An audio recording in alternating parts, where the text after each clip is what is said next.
Très bien. Alors, merci, bonjour à tous. Je me réjouis de partager avec vous cet enseignement sur les noms de Dieu. On a chanté tout à l'heure, nous proclamons ton nom. Et qu'est-ce que ça veut dire de proclamer le nom? Et en fait, quel nom? De quoi on parle? Donc, on va parler de quels sont les noms de Dieu, en fait. Pas besoin de prendre des notes. La présentation et les notes de ce message seront à votre disposition ensuite. Donc, le contexte, c'est ça. C'est le désert où Moïse a passé, les Hébreux ont passé, en fait, dans le Sinaï. Et on va parler de l'épisode du buisson, du buisson ardent. Donc l'ange de l'Éternel est apparu dans une flamme de feu au milieu du buisson. Et Dieu est apparu comme un feu dévorant, un feu qui ne se consume pas. Voilà, lisons le passage. Moïse était devenu berger du troupeau de son beau-père Jéthro, le prêtre de Madian. Il conduisit le troupeau derrière le désert, vint à la montagne de Dieu, à Horeb. L'ange de l'Éternel lui apparut dans une flamme de feu au milieu du buisson. Moïse regarda et vit que le buisson était tout en feu sans être consumé. Dieu l'appela du milieu du buisson. Donc, c'est l'appel de Moïse. Dieu entend en fait les cris des Israélites en esclavage et Dieu dit « J'ai vu votre souffrance, je connais votre douleur ». Et il appelle Moïse et on reçoit tous un appel à un moment de Dieu dans notre vie. Et il dit « Vas-y, je t'enverrai vers le Pharaon et tu feras sortir d'Égypte mon peuple ». Et Moïse y résiste à l'appel, il essaie de s'en sortir comme il peut. À 80 ans, il faut dire, à 80 ans, il est berger, et puis il se sent plutôt inadéquat pour la tâche, on va dire. Et, et puis donc, il commence à argumenter avec Dieu, et il lui dit, Moïse, dit à Dieu, j'irai donc vers les enfants d'Israël, je leur dirai, le Dieu de vos pères m'envoie vers vous, même s'ils me demandent quel est son nom, qu'est-ce que je leur répondrai? Dieu dit à Moïse, je suis celui qui suis. Et il ajouta, c'est ainsi que tu répondras aux enfants d'Israël, celui qui s'appelle Je suis m'a envoyé vers vous. Dieu dit encore à Moïse, tu parleras ainsi aux enfants d'Israël, l'Éternel, le Dieu de vos pères, le Dieu d'Abraham, le Dieu d'Isaac et le Dieu de Jacob m'envoie vers vous. Voilà mon nom pour l'éternité, voilà mon nom de génération en génération. Pendant des années, j'ai lu Je suis celui qui suis et j'ai rien compris. Je ne sais pas pour vous. Et puis finalement, j'ai approfondi ce passage, j'ai approfondi les différentes manières d'appréhender finalement ce passage et le passage suivant en Exode 6. Et on va regarder d'autres traductions, en fait, qui parlent justement du nom de Dieu et du tétragramme. La traduction de David Stern, c'est un juif qui est messianique, qui croit dans Jésus comme étant le Messie. Dieu dit à Moshe, et Eheye Asher Eheye, je suis, ce qui veut dire je suis, je serai celui qui est, je suis, et en même temps je serai. Il ajouta, tu diras ainsi aux enfants d'Israël, c'est le tétragramme Yud He Vahe, en hébreu Adonai, le Dieu de vos pères, le Dieu d'Abraham, d'Isaac et de Jacob, m'a envoyé vers vous. Tel est mon nom à jamais. C'est ainsi qu'on m'appellera de génération en génération. Alors, quel est le nom de celui qui veut délivrer? Quel est ton nom? Demande Moïse. Dieu répond non pas par un nom, mais par un verbe. C'est incroyable. On a uniquement les consonnes de ce nom et on ne sait pas comment le prononcer. Il y a un mystère. Dieu est infini, nous sommes limités. Lui ne l'est pas. C'est lui qui est, qui était, qui sera, ou qui peut être traduit encore, c'est lui qui fait être. Dieu se révèle en fait comme l'initiateur de la vie, comme celui qui est, qui a toujours été, qui sera toujours. Il transcende le temps. Une chose qui me touche, quand Dieu dit « Je suis le Dieu d'Abraham, d'Isaac et de Jacob », c'est un Dieu révélé et personnel. Il s'est révélé à un homme, puis à une famille, puis à un peuple, et puis à l'humanité au travers de Jésus. Et ce matin, tous les passages qu'on va regarder dans la Bible vont faire référence finalement à ce passage. En Exode 6, un peu plus loin, on va regarder différentes traductions. Moïse est maintenant en Égypte et commence son ministère en Égypte. Regardons donc la première traduction dans Exode 6, 1 et 2. Dieu parla encore à Moïse et lui dit « Je suis l'Éternel, je suis apparu à Abraham, Isaac et Jacob comme le Dieu Tout-Puissant, mais je n'ai pas été connu d'eux sous mon nom, l'Éternel. » Tiens, tiens.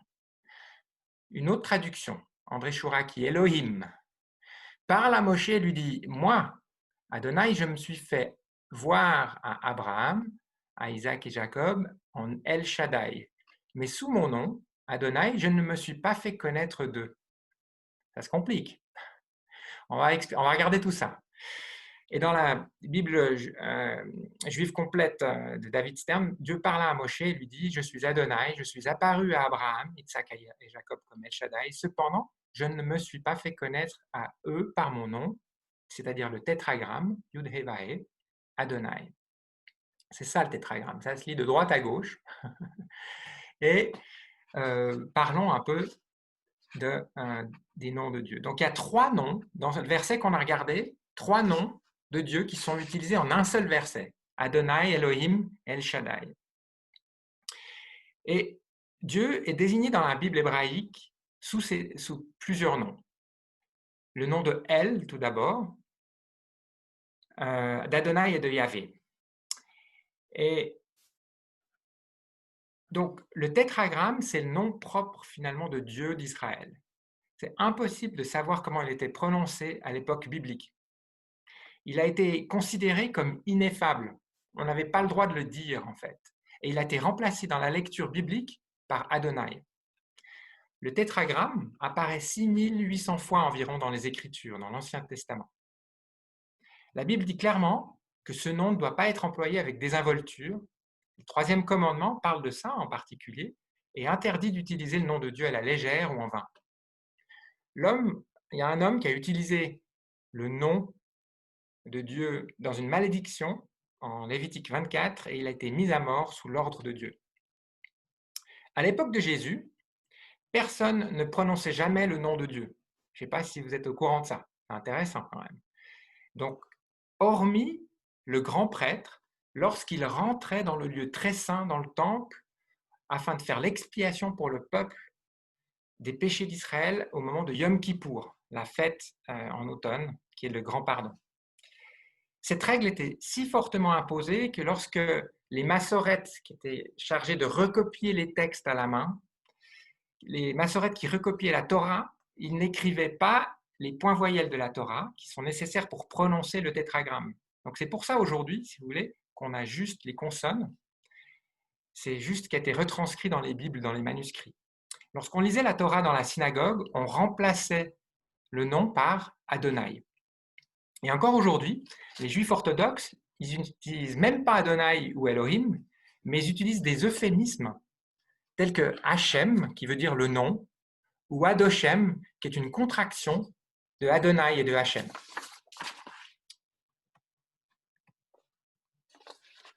Dans les traductions françaises, donc Adonai remplace le tétragramme et il est traduit souvent par l'Éternel ou par Seigneur. Dans la traduction de l'Ancien Testament d'hébreu en grec, dans la Septante, le tétragramme Adonai a été traduit par Kyrios en grec, ce qui a été traduit en français par Seigneur.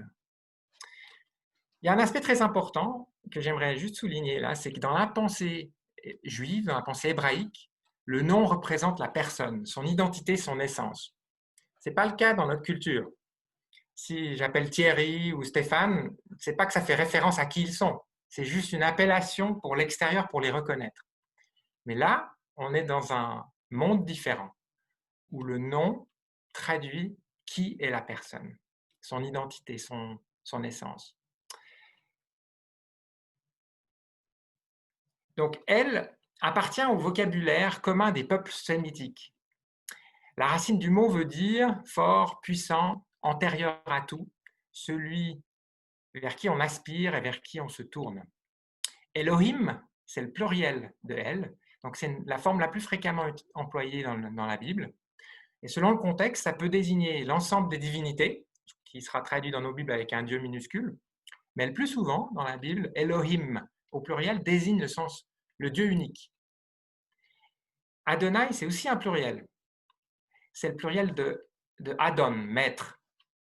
Et c'est sous le nom, donc Adonai, que l'homme de la Bible souvent s'adresse à Dieu. Et ce qui est intéressant, au passage, c'est que autant Adonai qu'Elohim sont des pluriels, alors bien même que Dieu se révèle comme étant un Dieu unique. Il y a là un paradoxe sur lequel nous reviendrons, mais qui fait partie de la richesse de notre Dieu. Un petit aparté, en français, le mot Jéhovah, qui est utilisé par certains, c'est une représentation française du nom, donc du tétragramme, qui est combiné avec les voyelles d'Adonai, et c'est un mot hybride qui n'a aucun fondement historique. Donc, avec les patriarches, Dieu, ce qu'on disait avant en Exode 6, c'est qu'avec les patriarches, Dieu s'est révélé comme El Shaddai, c'est-à-dire le Dieu Tout-Puissant. Mais il ne s'est pas révélé sous le nom du tétragramme, qui a été révélé à Moïse, et on se pose la question, pourquoi? Alors, je crois qu'il y a une étape importante, c'est que à chaque étape de la révélation de Dieu, il y a un nom de Dieu qui est révélé. Et c'est incroyable et c'est toute la richesse de la Bible. Quel est le contexte, en fait, du buisson ardent en Exode 3? C'est le peuple hébreu qui est en esclavage en Égypte. Il crie à Dieu et lui entend et répond en fait à ses cris de souffrance. En lisant le livre de l'Exode, on comprend que la révélation du nom de Dieu à Moïse, cela intervient au moment de la libération du peuple de l'esclavage, et donc il y a un message de rédemption qui est lié au tétragramme, au nom de Dieu. Dans la tradition rabbinique juive actuelle, si, j'ai écouté des podcasts de rabbins sur ce passage, le nom, le tétragramme est le nom par lequel vient la délivrance. Et le sens du tétragramme, pour les Juifs actuellement, c'est la défaite ultime et inéluctable du mal et de la mort. Et même dans ce nom, pour eux, il y a une sollicitude de Dieu pour les Juifs. Pourquoi? Parce que Dieu entend le cri de son peuple, qui souffre, et il agit puissamment pour le libérer. Donc le tétragramme, c'est le nom qui permet non seulement d'arrêter le mal, mais de le transformer en bien. Voilà pour la perspective juive actuelle de ce passage. Dans la perspective des rabbins juifs messianiques, donc ceux qui croient vraiment dans Jésus comme le Messie, le nom de Dieu est l'identité de celui qui veut délivrer. Pharaon, c'est le royaume de l'esclavage, de la logique de la force, de l'oppression, les fausses divinités, la magie, la grandeur des apparences, ce que l'œil voit, les temples, les pyramides, faut impressionner. Dieu va y opposer son royaume de paix, son royaume de shalom, de paix, et il ne va pas se rendre visible. C'est vraiment un contraste saisissant. Pharaon essaye d'enfermer les Hébreux dans la temporalité de leur souffrance en les privant d'espérance, en les privant de futur. Et il y a encore un autre niveau dans la délivrance qui est actuel aujourd'hui. La servitude de l'Égypte est liée à l'asservissement de l'être intérieur. Des pensées telles que tu ne peux pas changer, tu ne vaux rien. Des pensées telles que je ne suis pas capable. Moïse aussi ne se sentait pas capable, ou d'ailleurs quand il a été appelé par Dieu. Et toutes sortes de pensées négatives qui peuvent nous habiter. Seule la rédemption de Dieu peut apporter la délivrance dont nous avons besoin. Parce que le péché nous sépare de Dieu. La Pâque, Pessah, qui a été inaugurée à la sortie d'Égypte, a été en fait réalisée par le Messie, Jésus. Et Jésus nous dit qu'il est le seul capable de nous faire passer des ténèbres de nos prisons intérieures à sa lumière. Et Jésus est la porte, comme il dit lui-même en Jean. Il est celui qui nous fait entrer dans le royaume de Dieu. Un mot-clé pour comprendre l'Exode, pour comprendre ce livre de la Bible, c'est le mot sortir. Sortir de l'asservissement, je l'ai dit, sortir des ténèbres pour aller vers la lumière Et on a vu que Dieu se révèle dans le buisson comme la lumière, comme le feu qui ne s'éteint pas. J'avance. Donc, quand on avance dans la lecture du livre de l'Exode, le tétragramme est révélé au moment de conclure l'alliance avec le peuple hébreu au mont Sinaï. Il a d'abord été à Moïse personnellement, et puis après, il l'est au peuple hébreu. Donc après la sortie d'Égypte, en Exode 33, c'est le moment où Moïse demande... Attendez, ouais, c'est ça, pardon. C'est le moment où Moïse demande à Dieu, mais fais-moi voir ta gloire. Hein, et Thierry a parlé de ça récemment. Et Dieu répond, ouais, d'accord, je vais le faire. Et dans ce passage, il dit, donc l'Éternel, Adonai c'est traduit par l'Éternel dans nos traductions, descendit dans une nuée, il se tint là avec lui et proclama le nom d'Adonai. Et Adonai passa devant lui et s'écria son nom, qu'on ne sait pas prononcer, Adonai est Dieu, miséricordieux, compatissant, lent à la colère, riche en bonté et en fidélité, qui conserve son amour jusqu'à 1000 générations, qui pardonne l'iniquité, c'est-à-dire la justice, la rébellion et le péché, mais qui ne tient point le coupable pour innocent, et qui punit l'iniquité des pères sur les enfants des enfants jusqu'à la 3e et la 4e génération. Aussitôt Moïse s'inclina à terre et se prosterna. Dieu proclame son nom à Moïse, et alors même qu'il lui révèle son nom, il lui révèle sa réelle identité. Il est miséricordieux, compatissant, lent à la colère, riche en bonté et en fidélité. Il conserve son amour jusqu'à 1000 générations. Il pardonne. Cette identité profonde du Dieu de la Bible, elle est d'ailleurs reprise par les prophètes, comme Jonas, comme Joël, et dans les psaumes à plusieurs reprises. Un peu plus loin, en Exode 34, il est écrit « Voici, je conclus moi-même une alliance.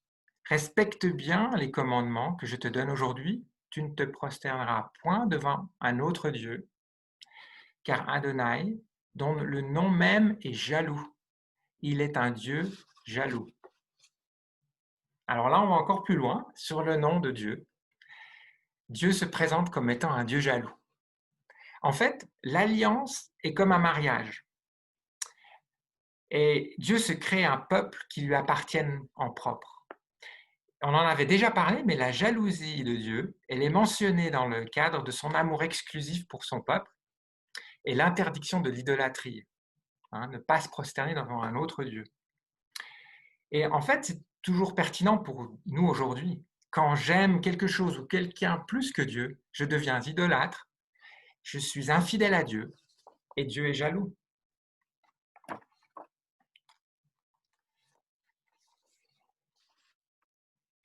Un résumé en fait de ça en Ésaïe 43, avec ce passage. C'est moi seul qui suis l'Éternel. Il n'y a pas de libérateur en dehors de moi.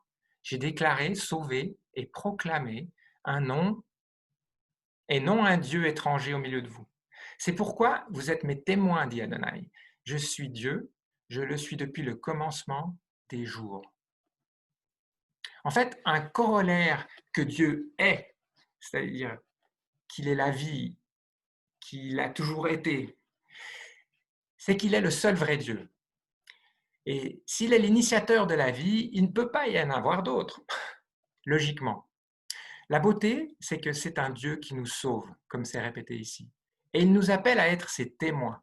Il nous appelle à apporter cette lumière aux autres, à être la compassion, à être riche en bonté envers les autres.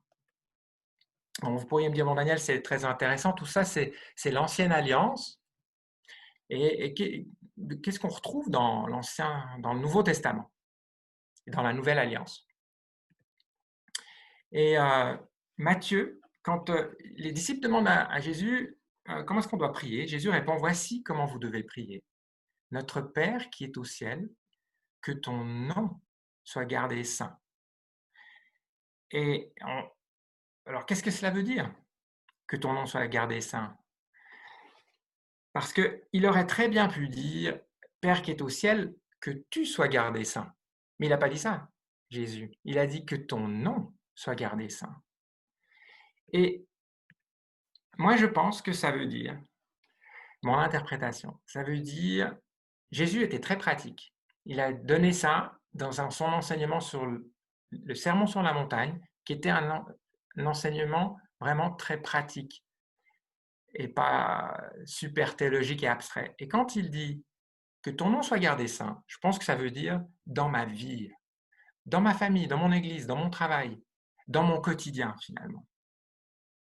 Que ma vie proclame le beau nom de Dieu, du Dieu vivant, que je vive une vie digne de l'appel de Jésus, que je m'efforce de vivre dans la sainteté, séparé du monde et de son influence. C'est ça notre responsabilité. On va regarder maintenant une interprétation, je pense que c'est la plus puissante et profonde du buisson ardent. D'accord? C'est celle de Jésus. Parce que Jésus nous donne une interprétation de ce passage. Il y a des Sadducéens, c'était un groupe de Juifs qui ne croyaient pas dans la résurrection, qui demandent un jour à Jésus, bon, voilà le cas d'une veuve qui meurt, d'une femme qui meurt, et puis elle a 7 frères. Et puis la question, c'est de qui elle sera le mari, qui sera son mari à la résurrection, cette veuve. C'est le genre de question déjà compliquée, tellement théorique et abstraite que parfois on peut se poser pour compliquer les choses, d'accord? Et j'adore la réponse de Jésus. Il leur répondit, et là j'ai fait un mix de plusieurs passages dans les évangiles et de plusieurs traductions. Jésus leur répondit, vous êtes dans l'erreur, car vous ne connaissez ni les Écritures, ni la puissance de Dieu. Les enfants de ce siècle prennent des femmes et des maris, mais ceux qui seront trouvés dignes d'avoir part au siècle à venir et à la résurrection d'entre les morts ne prendront ni femme, ni mari, car ils ne pourront plus mourir. Étant des enfants de la résurrection, ils seront pareils aux anges, et ils seront fils de Dieu. Que les morts ressuscitent, c'est ce que Moïse a fait connaître quand à propos du buisson, il appelle Adonai le Dieu d'Abraham, le Dieu d'Isaac et le Dieu de Jacob. Or Dieu n'est pas le Dieu des morts, mais des vivants, car pour lui, tous sont vivants. Waouh! Pour Jésus, l'essence du nom de Dieu, c'est la vie avec un V majuscule. Et donc la mort est vaincue dans la nature même de Dieu. Le nom de Dieu, son identité même, est liée à la résurrection. Enfant de la résurrection, Dieu nous associe à son être, à sa personne. Nous pouvons le connaître de manière intime et devenir des enfants de la résurrection. Quelle perspective incroyable, n'est-ce pas? Dans le Nouveau Testament, il y a quelques références au nom de Dieu, au tétragramme, que je vais partager avec vous. La première, c'est en Jean 8, alors qu'il y a un argument entre Jésus et les Juifs. Et Jésus il disait, celui qui se soumet à mes commandements ne verra jamais la mort. Donc en Jésus, on a la source de la vie, hein, c'est toujours ce même thème finalement. Et les Juifs lui disent, mais pour qui tu te prends? Es-tu plus grand qu'Abraham? Et Jésus répond, Abraham, votre père, a tressailli de joie de ce qu'il verrait mon jour. Il l'a vu, il s'est réjoui. Les Juifs lui dirent, tu n'as pas encore 50 ans et tu as vu Abraham? Oui, vraiment. Avant qu'Abraham vînt à exister, je suis. Ils ramassèrent alors des pierres pour le jeter contre lui, mais Jésus se cacha et quitta le temple. Jésus se réclame d'être Dieu. C'est pour cela qu'ils veulent le tuer, finalement. Et la manière dont Jésus dit « je suis », c'est une référence très claire à la révélation du nom, à la révélation de Dieu dans le buisson ardent, en fait. Et il dit « je suis Dieu ». Je suis Dieu incarné dans la chair. Et c'est pour ça qu'ils veulent le tuer. En Jean 11, après la mort de Lazare, un autre passage. Alors que Lazare est mort, Jésus a une discussion avec sa sœur. Il lui dit, ton frère ressuscitera. Je sais, lui répondit Marthe, qu'il ressuscitera à la résurrection au dernier jour. Jésus lui dit, je suis la résurrection et la vie. Celui qui croit en moi, vivra quand même il serait mort, et quiconque vit et croit en moi ne mourra jamais. Crois-tu cela? Et, et c'est intéressant de voir en fait qu'il faut aller un peu plus profondément, vous voyez, dans les traductions pour pouvoir comprendre les subtilités de langage. En Jean 14, Jésus répondit, « Je suis le chemin, la vérité et la vie, nul ne vient au Père que par moi. » Donc, dans la nature même de la révélation de qui est Dieu, la vie, il ne peut pas y avoir d'autre chemin à Dieu. Et la manière dont Jésus l'a dit, je suis le chemin, c'est pas juste, c'est je suis le chemin, mais il dit deux choses en même temps. Il dit je suis Dieu et donc le chemin vers le Père. Et dans le passage en Jean 17, dans la prière que à la fin de sa vie, Jésus fait au Père, j'ai pris des versets choisis pour abréger. Jésus lève les yeux vers le ciel pour prier. Et comment il s'adresse à Dieu? Il s'adresse à Dieu en disant Père. D'accord? Et je ne sais pas si vous remarquez, mais dans les évangiles, il l'appelle toujours Père. Parce qu'il ne peut pas l'appeler Dieu puisqu'il est lui-même Dieu. Et qu'ils ont une relation aussi intime, proche. Et qu'est-ce qu'il dit? Il dit, or, la vie éternelle, c'est qu'ils te connaissent, toi, le seul vrai Dieu. Or, celui que tu as envoyé est celui que tu as envoyé, Jésus-Christ. Je t'ai glorifié sur la terre, j'ai achevé l'œuvre que tu m'as donnée à faire. Et maintenant, toi, Père, glorifie-moi auprès de toi-même et de la gloire que j'avais auprès de toi avant que le monde fût. J'ai fait connaître ton nom aux hommes que tu m'as donné du milieu du monde. Ils ont gardé ta parole. Je leur ai donné les paroles que tu m'as données et ils les ont reçues. Et ils ont vraiment connu que je suis sorti de toi et ils ont cru que tu m'as envoyé. C'est pour eux que je prie, Père Saint. Garde-les par la puissance de ton nom que tu m'as donné, afin qu'ils soient un comme nous. Lorsque j'étais avec eux, je les ai gardés par la puissance de ton nom que tu m'as donné. Oui, c'est une perspective qui change un peu de regarder ce passage, en fait. Et ça veut dire que le nom de Dieu a été donné, en fait, aussi à Jésus, et que Jésus, alors dans la traduction Louis II, c'est « je les gardais en ton nom ». Moi, je ne prêtais pas attention à ça. Ça veut dire quoi, finalement? Mais ce qui est une chose que j'ai redécouverte, finalement, dans ce passage, c'est que Jésus dit « J'ai fait connaître ton nom aux hommes ». Ça résume la vie de notre Seigneur. Il a fait connaître Dieu aux hommes. Il a fait connaître, Jésus, la vraie identité du Dieu unique. Un Dieu de compassion, un Dieu de pardon, la vie elle-même qui transcende le temps. En Jean 18, au moment de l'arrestation de Jésus, Jésus, sachant que tout ce qui devait lui arriver, s'avança et leur dit « Qui cherchez-vous » Ils lui répondirent « Jésus de Nazareth ». Jésus leur dit « Je suis ». Et Judas qui le livrait était avec eux. Lorsque Jésus leur dit « Je suis », et en fait dans les traductions de Louis II, c'est dit « C'est moi ». Et on ne comprend pas en fait. Ils reculèrent et tombèrent par terre. Il leur demanda de nouveau « Qui cherchez-vous » Et ils dirent « Jésus de Nazareth ». Jésus répondit « Je vous l'ai déjà dit, je suis. Si donc c'est moi que vous cherchez, laissez aller ceux-ci. » Pourquoi est-ce qu'ils tombent à terre? Parce que Jésus, finalement, dit le nom de Dieu. Et peut-être il tombe à terre, ou peut-être il se prosterne. C'est Marie-Pierre qui m'a fait remarquer ça d'ailleurs. Et ça suscite la crainte. Il se prosterne probablement en révérence pour le nom de Dieu. Ou peut-être il tombe à terre à cause de la puissance du nom de Dieu. Je ne sais pas, l'un ou l'autre.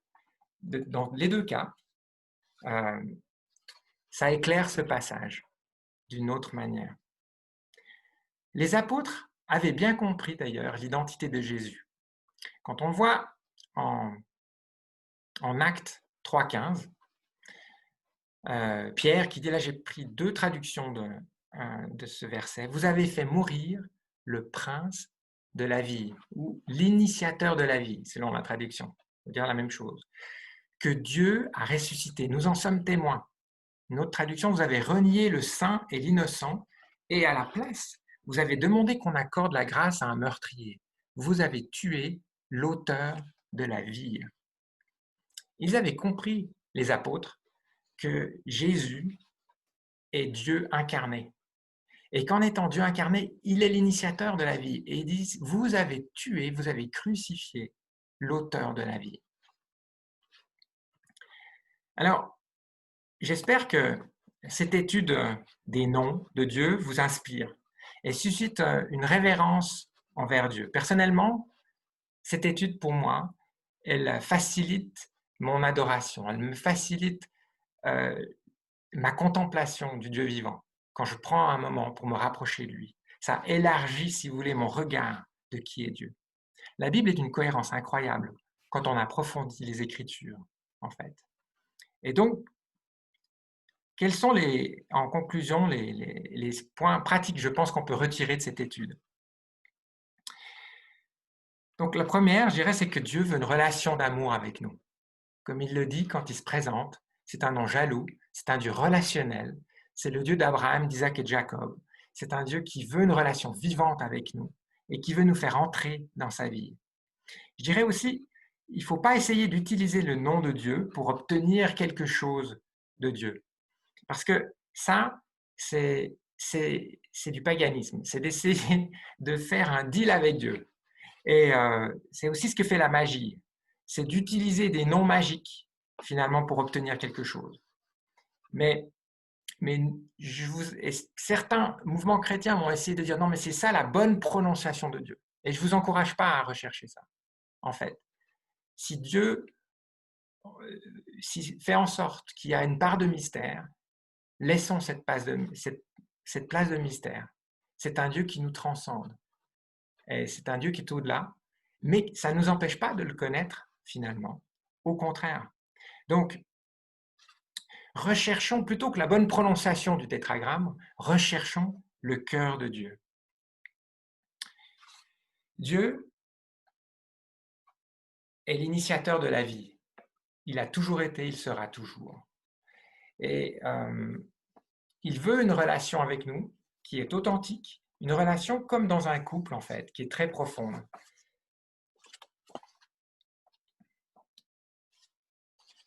Et quand on dit que Dieu est la vie, l'initiateur de la vie, on sait maintenant aussi qu'il est porteur de rédemption. Il a sauvé les Israélites de l'Égypte pour en faire son peuple et il veut nous sauver de nous-mêmes. Il veut nous sauver de nos ténèbres. Le nom de Dieu est vie et résurrection. En révélant son nom, Dieu révèle sa vraie identité. C'est un Dieu qui est miséricordieux. Là, je suis au point 4, si vous me suivez. C'est un Dieu qui est miséricordieux, qui est compatissant, qui est lent à la colère, riche en bonté, en fidélité, qui conserve son amour jusqu'à 1000 générations, qui pardonne l'injustice, la rébellion et le péché. En fait, Dieu ne change pas. C'est un Dieu qui ne change pas, qui est toujours le même. Et moi, je pensais, un Dieu immuable qui ne change pas, c'est ennuyeux. Mais non, c'est un Dieu qui ne change pas dans le sens qui est la vie, qui reste la vie. Et donc, ça, c'est dynamique, c'est pas statique. Son nom est porteur de rédemption, de délivrance et de résurrection. Jésus nous fait connaître le nom de Dieu, la nature de Dieu, finalement. Et grâce à Jésus, on peut avoir une relation personnelle, authentique, avec ce Dieu de l'univers. Où j'en suis? Et notre Père, que ton nom soit sanctifié. Donc, que ton nom soit sanctifié dans ma vie. Faisons en sorte que ce soit quelque chose de personnel, que le nom de Dieu soit sanctifié dans notre Église, dans nos familles, et que nos vies témoignent du nom du Dieu vivant. Dieu nous laisse un choix. Il s'est révélé à Moïse, aux Israélites et à nous, mais finalement, il nous laisse le choix. Au renouvellement de l'Alliance, Moïse dit au peuple, en Deutéronome, « J'en prends aujourd'hui témoin contre vous. Aujourd'hui à témoin contre vous le ciel et la terre. J'ai mis devant toi la vie et la mort, la bénédiction et la malédiction. Choisis la vie afin de vivre, toi et ta descendance, en aimant l'Éternel ton Dieu, en lui obéissant et en t'attachant à lui. » C'est à nous de choisir Dieu, de choisir de le suivre, de choisir la vie. C'est de marcher avec lui. Amen. Voilà. J'espère que vous êtes inspirés par cette étude des noms, que ce n'était pas trop technique et qu'il n'y avait pas trop d'hébreu pour vous.